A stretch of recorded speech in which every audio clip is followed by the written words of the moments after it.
Maintenant, nous reprenons avec la chanson qui s'appelle « Drôle d'espèce », qui est une chanson de Stéphane Barrière, ici présent, compositeur, interprète et pianiste en la circonstance. Voilà, je t'en prie.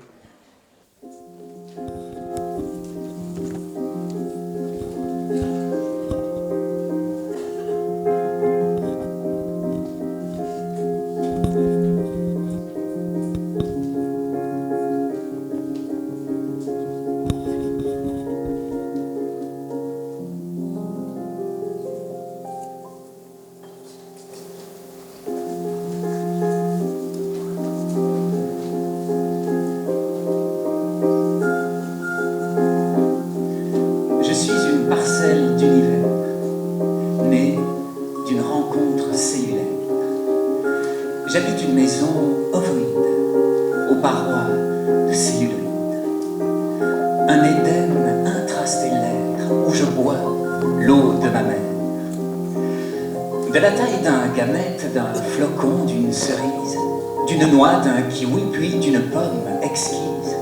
Tous les jours je grandis, tous les jours je m'installe, et mon cœur pulse à une cadence infernale. Au-dedans d'elle, sur ma presqu'île pas si déserte, j'ai tous les radars en alerte et je reçois les ondes syncopées du monde. À sentir alentour toutes ces vies qui palpitent, souvent je m'interroge sur nos destins multiples. Où, qui, que, quand, quoi, comment et pourquoi. Où, qui, que, quand, quoi, comment, pourquoi. Cet état de conscience me construit et me flingue. J'ai l'impression de devenir dingue. Est-ce qu'au dehors l'on oublie les sensations de l'eau d'ici? Où, qui, que, quand, quoi, comment, pourquoi? Qui suis-je? Que sais-je? Comment vivrai-je? Qu'importe, carpe diem. J'espère, je suis une parcelle d'univers. Mais j'entends à nouveau le tic-tac inlassable des questionnements implacables. Où, qui, que, quand, quoi, comment, pourquoi? Où, qui, que, quand, quoi, comment, pourquoi? Qui suis-je? Que sais-je? Que ferais-je demain? Comment vivrais-je dans le grand bain? Le césium 137 pollue déjà ma sphère, mes organes, mes tripes, mon liquide amniotique et la haine endémique de mes futurs colocataires a des odeurs de sang qui vous glacent au-dedans. Assez suffit. Carpe diem, j'espère. Je suis une parcelle d'univers. Je suis un presque né, un soupçon d'éternité. Et dans les sous-sols de Babel, toutes les langues me sont maternelles. Je suis moi et multiple, multicellulaire, multi-ethnique, multi-identitaire, multicosmique, multitude de moi reliés à moi-même. Je suis moi et les autres. On est nous et les autres. Je suis, nous sommes l'espèce humaine. Y a-t-il un Dieu? Un je ne sais quoi? Pour le moment, je n'ai Dieu que pour moi. J'écoute ce que disent mes sens. Pour une fraction d'existence, je livre bataille, je vibre, je tressaille, j'ai soif de vivre. Je suis la faim du tigre. Où, qui, que, quand, quoi? Où, qui, que, quand, quoi? Au diable, le comment du pourquoi. Moi, je veux toucher le ciel, voler de mes propres ailes. Oh, mes lendemains suspendus, voici enfin le moment venu. Quelle qu'en soit l'issue, je vais sortir et vivre. Je vais respirer à l'air libre. Alors, gens du dehors, poussez-vous, laissez place. Le cœur bien accroché au mépris du danger. Demain c'est décidé. Demain, je nais.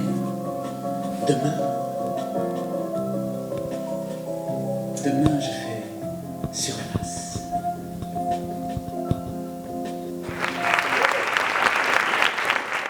Qu'est devenue la clinique aujourd'hui?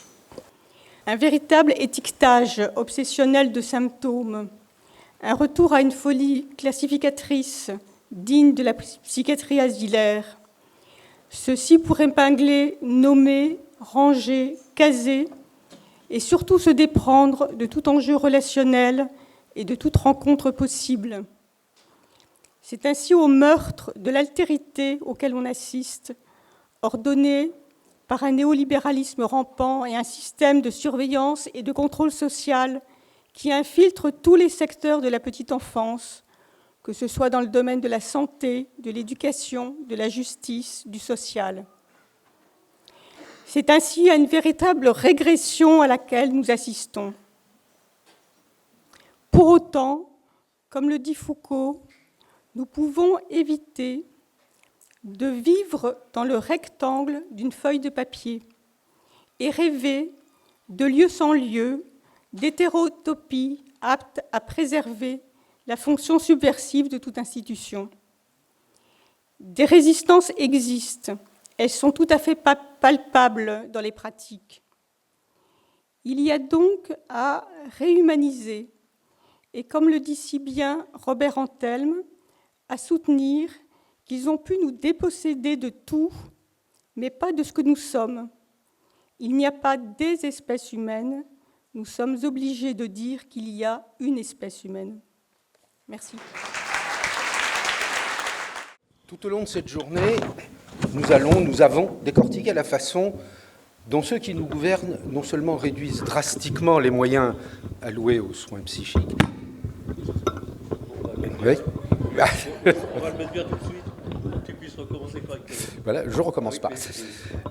Mais surtout, promeuvent une vision mécaniste, organiciste de l'être humain, réduit à son fonctionnement cérébral, à ses gènes, à ses neurones, à ses synapses. Faudrait-il en conclure que tous ces gens sont bêtes, méchants et cupides, et que c'est pour cette raison que l'on nous invite à recevoir enfants et adultes comme autant de mécaniques détraquées qu'il conviendrait de réparer ? Qu'en est-il de la rencontre entre deux sujets ? Qu'en est-il de cette part d'ombre, d'indécision, cette part de rêve et de mi-dire ? Qu'en est-il de ce que la psychanalyse a épinglé du nom de sujet de l'inconscient ? Toute cette part déterminante de notre être est ainsi escamotée parce que derrière cette terrifiante entreprise se dissimule une réalité triviale, une mécanique implacable dont nos gouvernants ne sont que le masque, ne sont que les administrateurs. Cette mécanique, à l'inverse du sujet de l'inconscient, on pourrait la nommer sujet automate. Un automate qui fonctionne avec pour seul but la valorisation de la valeur. La valeur, qui se présente sous la forme de l'argent, n'existe que comme valeur en mouvement. 100 millions d'euros doivent devenir 200 millions. Et 200 millions doivent devenir 600 millions, etc., et ainsi de suite, sans fin, sans autre but que ce mouvement perpétuel. Les capitalistes, les gouvernants, qui nous somment d'agir selon leurs bonnes pratiques, ne sont que les administrateurs de ce mouvement infini, sans limite, mus seulement par une rationalité calculatrice. Voilà pourquoi il est réducteur et il est vain de s'en prendre seulement aux méchants capitalistes, à la méchante finance, aux méchants gouvernants. Ces gens-là, aussi cupides et détestables soient-ils, ne sont que les sanglantes marionnettes d'un système qui les dépasse et qui nous dépasse. Voilà aussi pourquoi il est vain de s'en prendre au seul néolibéralisme, qui n'est après tout qu'une forme de gestion d'un rapport social plus fondamental, le capitalisme, c'est-à-dire la valeur se valorisant. Gouvernants et politiciens de tout poil ne sont que les administrateurs du désastre. À nous de briser la mécanique du sujet automate en retrouvant notre commune humanité, aussi peu explicable soit-elle, aussi imprévisible soit-elle, à nous d'être à nouveau sujet de notre histoire. Mon métier de pédopsychiatre est en train de muter depuis plusieurs années. À la rencontre clinique, la Haute Autorité de Santé, la HAS, et les agences régionales de santé, ARS, nous imposent des évaluations, du codage, pour diagnostiquer les enfants et les mettre dans des cases. case importée de la pédopsychiatrie néolibérale américaine, allant du TDAH en passant par la case trouble du spectre de l'autisme, TSA, ou bien la case TOP, trouble oppositionnel avec provocation, etc., etc. Donc, on étiquette, on trie, on flèche les enfants dans une sorte d'eugénisme moderne. Il n'y a quasiment plus de place à l'élaboration, la nuance et le doute. On évacue la souffrance, on évacue le langage qui fait de nous notre spécificité humaine, en nous imposant de côté dans un langage binaire, mathématique, qui ne laisse pas de place à la rencontre, à la tiercisation, à la symbolisation. Même aux parents, on demande de coter leurs enfants. On cote les enfants avec des grilles, cotation faisant partie d'un kit 3 en 1. Diagnostic, rééducation médicaments, orientation exclusion. On fait de l'enfance une norme, avec comme objectif la production d'un bon petit soldat. Il ne s'agit plus de produire de la chair à canon, et quoique, mais de la chair à consommer, de la chair à ne pas pouvoir penser. Les centres experts en pédopsychiatrie, les maisons départementales des personnes handicapées, MDPH, sont devenus les bras armés de cette idéologie excluante, relevant du scientisme. Mais pourtant, on nous parle d'inclusion et de science. Le langage, les mots sont dénaturés, afin que l'on puisse tous avaler, et parfois à notre insu, cette perversité en action, du en même temps. Nous aussi, en tant que soignants à l'hôpital, nous sommes évalués en langage binaire. Il ne s'agit plus d'entretien, d'évaluation, mais quasiment uniquement une grille à compléter avec des cases, comme le sont de plus en plus tous les professionnels de l'enfance. Je parlais de mutation de mon métier, comme s'il était atteint par un virus néolibéral. J'espère qu'à force de muter, il va disparaître par nos résistances, nos actions, comme nous le faisons aujourd'hui, et dans nos pratiques quotidiennes, tels des anticorps pour endiguer ce virus qui s'insinue dans tous les étages de la société et de la construction de ce que c'est qu'un être humain. Même la création artistique est attaquée. Récemment, Nick Cave, auteur-compositeur, poète australien, devant une chanson créée par le logiciel ChatGPT, à l'initiative d'un de ses admirateurs, a dit « Les chansons naissent de la souffrance. Elles procèdent d'un combat créatif intérieur complexe et humain. Et autant que je sache, les algorithmes ne ressentent rien. » Puis, il a rajouté que cette chanson du logiciel était de la merde. Merci Nick Cave, aux artistes, de nous rappeler cela. Nos métiers de l'enfance, que ce soit dans le soin, l'enseignement, l'éducation, procèdent d'un art indissociable de l'humanité qui s'exprime dans la rencontre avec l'autre, dans l'altérité, le langage. Art qu'une société comptable ne saurait nous dicter.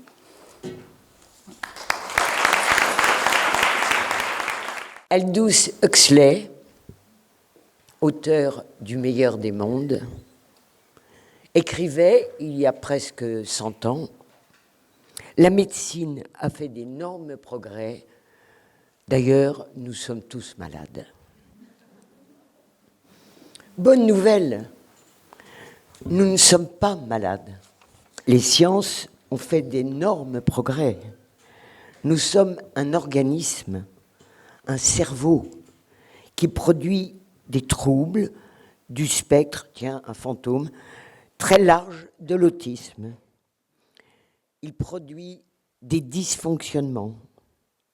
Le diagnostic doit être précoce pour prescrire au plus vite la molécule chimique appropriée, les rééducations nécessaires. Ainsi, l'organisme traité en état de marche peut être inclus à l'école d'abord, puis dans le système de production. C'est le meilleur des mondes.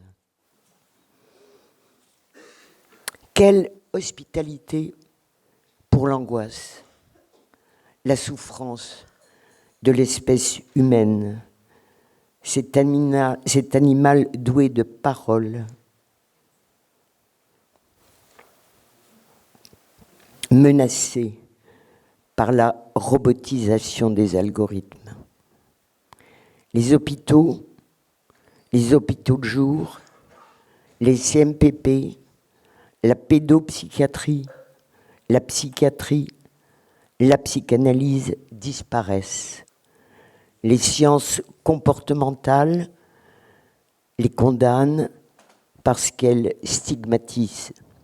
Tu vas voir un psy, c'est que t'es fou. Ça s'entend dans les cours de récréation.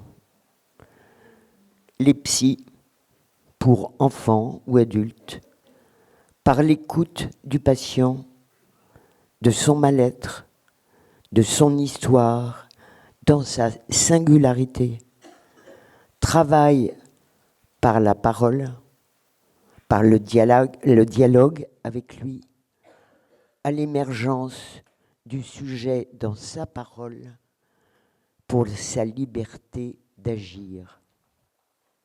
C'est long parfois. L'époque veut aller vite par une efficacité immédiate. C'est un des motifs de notre disparition. Mais nous restons debout, tous ensemble, avec les patients, les familles, dans la rue, auprès de nos voisins, de nos amis, et nous luttons ensemble pour un monde vivant.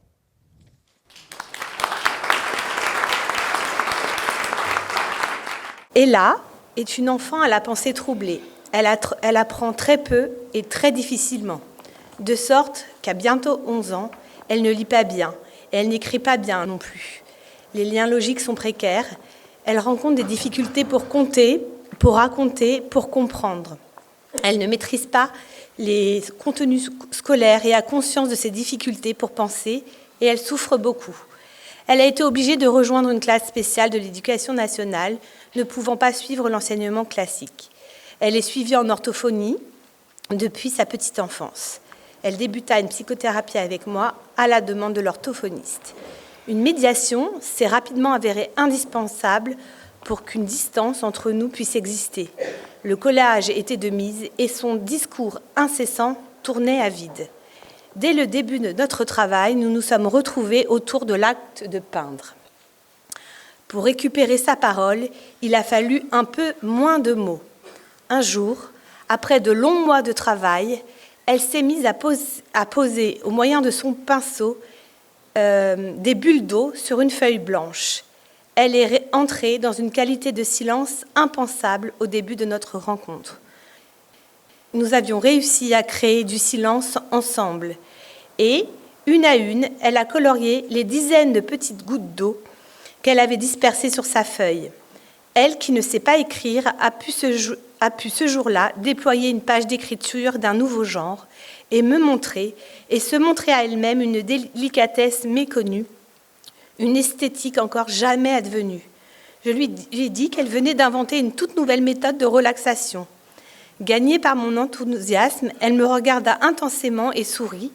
Elle se regardait dans mes yeux ébahie et me répéta « C'est moi qui ai inventé ça ». Une entrave à la rencontre serait quoi ? Cela serait de nous contraindre à limiter le nombre de nos séances, car il en faut du temps pour arriver à cette qualité de silence avec une telle enfant, à utiliser des remédiations protocolisées, à évacuer des approches thérapeutiques toutes les références au transfert et à l'inconscient, de limiter notre autonomie et notre liberté de pratique, et surtout de détériorer les institutions soignantes qui permettent d'accueillir des jeunes gens comme Ella.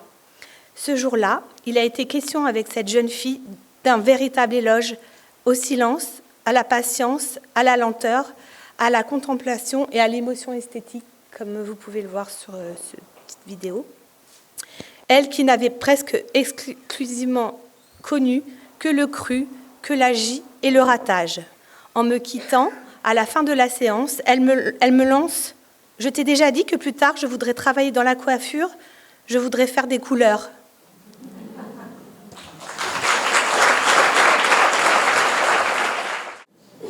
Alors, mais qui êtes-vous? Qui êtes-vous, mesdames, messieurs? Madame, monsieur? Vous n'êtes pas prévu au programme?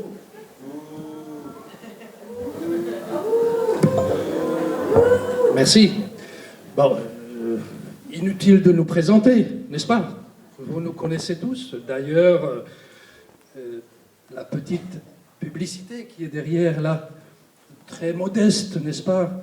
Voilà, vous voyez bien que nous travaillons depuis des années avec le collectif des 39 pour sponsoriser leur travail. On a généreusement payé d'ailleurs aujourd'hui, vous voyez la salle, formidable salle de congrès, avec les artistes qui sont tous payés, les intervenants évidemment, ils ont des cachets, etc. Bon, mais on ne demande rien en retour, hein, c'est juste, voilà. Quand même, on est très content de pouvoir un peu parler, enfin on s'impose là, mais je pense que vous êtes attendus à notre venue. Bon. Alors pour parler un peu de nous, hein, d'ailleurs, je ne me suis pas présenté. Je suis le PDG de Laboratoire Tiraline. Et ça, c'est mon associé. Alors, nous, je voulais vous dire que, bien sûr, vous connaissez tous les progrès que notre laboratoire a déjà accomplis. Hein. Nous avons bien développé un médicament pour aider tous ceux qui sont un peu accélérés, un peu hyperactifs, vous voyez. Alors là, nous avons fait un pas en avant. Nous nous occupons maintenant de tous ceux qui sont un peu ralentis, vous voyez. Alors, par hasard, c'est la même molécule qui aide. Vous voyez, un peu d'amphétamine, et ça va très très vite, ça va bien, voilà. Donc ça, c'est des derniers progrès de notre travail. Ça va, je pense que ça va aussi aider les burn-outés.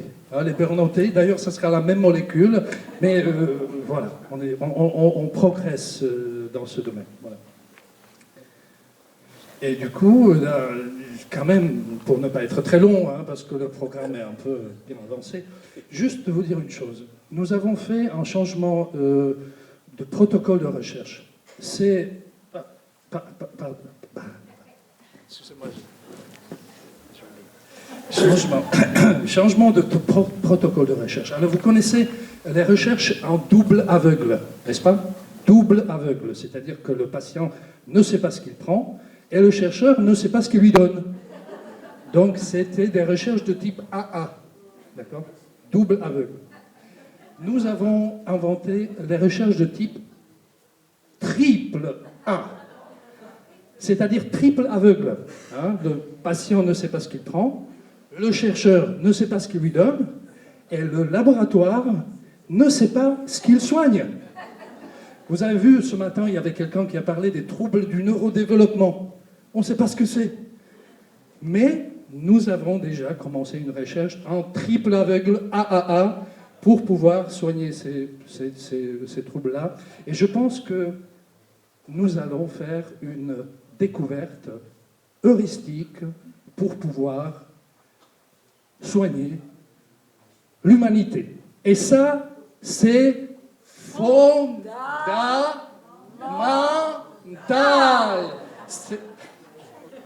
Encore une fois, c'est fondamental. Merci de votre Merci. Mais c'est que il ne faudrait tout de même pas, hein? Qu'est-ce que vous croyez? Vous croyez que c'est simple? Mais il me semble vous faire remarquer que ça ne l'est pas simple, justement. Et que, vous voyez, les situations, les individus, ce n'est pas simple, non. Mais ces situations, ces individus méritent très certainement une attention, une réflexion. Oh, ne commencez pas avec les grands mots, s'il vous plaît. Mérite. Enfin, c'est bien gentil, mais il y a un cadre tout de même, et qui vient de bien au-dessus de moi, d'ailleurs. Il faut bien s'en tenir à ce qui a été acté, décidé, formalisé. Oui. Ah oui, c'est facile, hein. Assez facile de vouloir comme ci ou de vouloir comme ça, mais il y a une réalité. Voilà. Il y a une réalité, de grandes tendances, de grands principes, une économie, des grandes pensées. On ne peut pas comme ça. Alors moi, je suis tout à fait partante pour aller du côté de la pensée, n'est-ce pas? Dans notre réalité et en ayant clairement des principes, nous pouvons discuter justement de ce qui dysfonctionne, quel que soit le cadre économique donné d'ailleurs. Certaines améliorations, certaines considérations à long terme seraient même financièrement viables. Nous ne pouvons pas continuer à faire l'autruche et ne pas considérer une évolution sociale, des bouleversements sociétaux et un manque de moyens affectés. Mais enfin, c'est que je vous vois venir, hein. Mais on ne va tout de même pas faire du cas par cas. Non, dans une institution, un État, une société, on ne fait pas du cas par cas. Ce n'est pas possible. Voilà. Les expérimentations de groupes d'illuminés façon Larzac, vous voyez ce que je veux dire, eh bien, on a bien vu que ça ne mène nulle part et que ça ne marche pas. Vous voyez bien ce que je veux dire. Non, je ne vois pas. Enfin, disons plutôt que je ne vois pas le rapport. Je vous parle de soins. Oh, mais c'est que, qu'on ne me dise pas, s'il vous plaît, s'il vous plaît. Personne ne peut nier que nous sommes dans une gestion redoutablement efficace du diagnostic, n'est-ce pas, qui permet en aval d'instaurer des mesures. Nous avons même, et c'est une innovation, n'est-ce pas, nous avons même insufflé le développement de plateformes. Mais oui, c'est formidable, la plateforme. On ne peut que souscrire de nos jours au fait que la plateforme, c'est l'avenir. La plateforme entre totalement dans le champ de l'avancée numérique. C'est indéniablement un gain de temps, moins de contraintes, efficace, une plus-value, quoi. Vous me comprenez? Oui. Enfin, mais en dehors du côté organisationnel, enfin, il me semble, j'attire encore une fois votre attention sur le soin. Il vous semble. Non, mais il vous semble. Mais il me semble à moi que nous ne pouvons pas nous faire de procès sur la façon de prendre en compte les familles, par exemple. C'est vrai, les familles sont prises en compte, indéniablement. Et c'est un progrès. Ben oui, c'est l'inclusion qui est visée. Et qui voudrait remettre en cause l'inclusion, Qui? Vous n'allez pas là, comme ça, remettre en cause l'inclusion. Moi, je ne suis là pour remettre en cause rien du tout, mais est-ce que nous pourrions discuter tout de même? Vous savez, dans notre domaine, c'est un peu plus complexe que la mécanique. Les cerveaux, les humains, ce ne sont pas des mécaniques à réparer avec un mode d'emploi pour remettre en place telle ou telle courroie. Oh, mais oh. Là, je vous arrête tout de suite, Oula, il faut bien vous remettre à l'esprit que nous sommes partie prenante d'une mission, une mission qui nous est confiée. Alors, oulala, je vous prie de bien vouloir, La réalité, c'est une vision un peu plus, n'est-ce pas, que vos jérémiades. Si vous construisez à tort une certaine perception de l'organisation qui vous plonge littéralement dans une forme de démotivation, elle vous incombe, n'en éclaboussez pas les autres.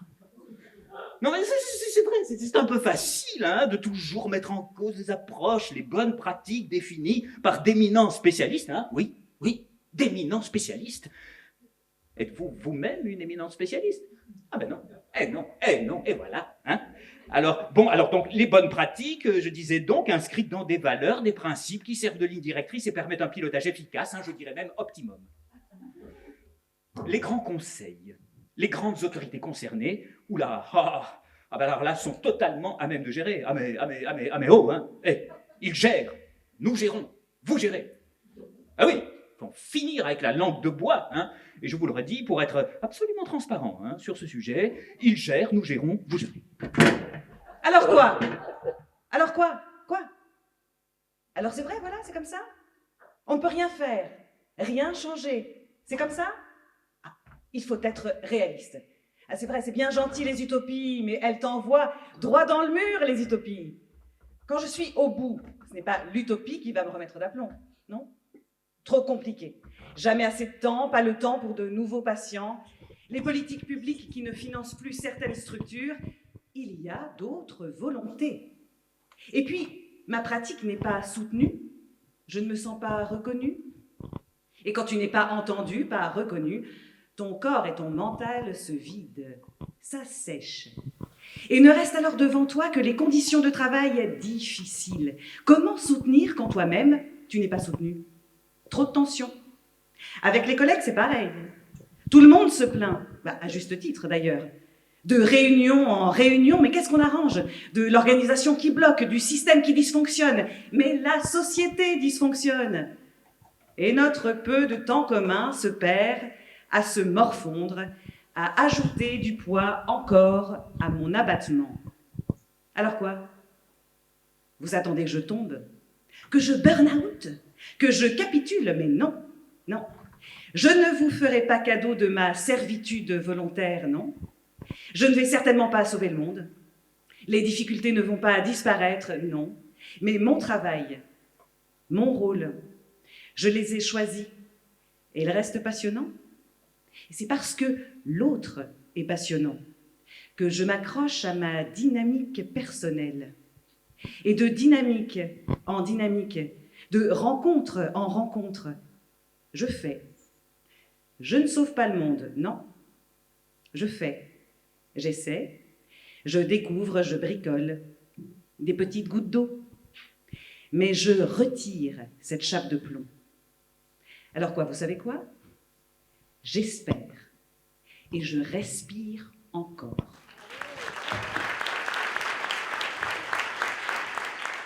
Le PDG de Tiraline est associé avec l'HAS. Évidemment, quand les enfants vont trop vite, il faut les ralentir.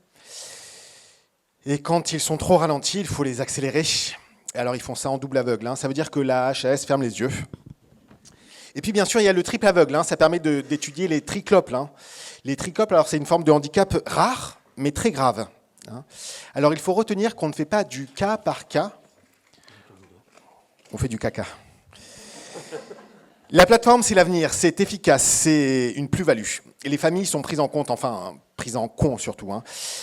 Alors, il faut être réaliste, il faut arrêter les utopies, car enfin, l'hôpital n'est pas un lieu de soins. Et oui, alors ça, c'est une vraie phrase qui a été dite à une maman qui avait amené son fils dans les urgences à Alès. Et après 2 semaines, elle s'étonnait que son fils soit déjà sorti. Elle demandait « et après ?» Et le médecin lui a répondu « Madame, l'hôpital n'est pas un lieu de soins. » Mais nous, on ne veut pas ça. On ne veut pas vivre dans un format A4. On ne veut pas que notre vie soit circonscrite entre les bords d'un rectangle. On veut vivre dans un triangle, le triangle des Bermudes, avec des espaces de disparition. On ne veut pas être vu, on veut être regardé, mais surtout être entendu et écouté. On veut être sujet de notre histoire. On veut des psychiatres et des pédopsychiatres cliniciens. On veut être soigné et pas juste être mesuré. On veut des gens à côté de nous et pas des gens pour nous coter. On veut penser et pas juste dépenser. On ne veut pas d'HAS, d'ARS, d'experts et d'évaluateurs qui évoluent à tort parce qu'ils sont bureaucrates et non soignants. On veut de l'imprévu, de l'inconnu. On veut de la rencontre, des gens contre qui s'appuyer quand on en vient à boiter. On veut voir la beauté, sentir la bonté et pas entendre le bruit des bottes monter. On veut être malade, mais malade d'amour, malade de rencontre, malade de créer, malade à crier, qu'on veut plus d'hospitalité. Quelle hospitalité pour l'enfance? On veut voir des gamins jouer, les laisser colorier, les laisser danser dans ces lieux incertains. On veut un certain droit de douter. On veut un monde vivant, vibrant. On veut des enfants à la pensée troublée. On veut lutter pour qu'ils aient le droit d'exister, pour qu'ils aient le droit d'inventer de nouvelles méthodes de relaxation. On veut des jeunes comme Ella, car elle a dit qu'elle voulait travailler dans de la coiffure et faire des couleurs. On ne veut pas de blouse blanche avec leurs idées noires, non. On veut du rêve avant qu'on crève. On veut essayer. Je sais, j'essaie, mais j'y suis. Et j'essaie.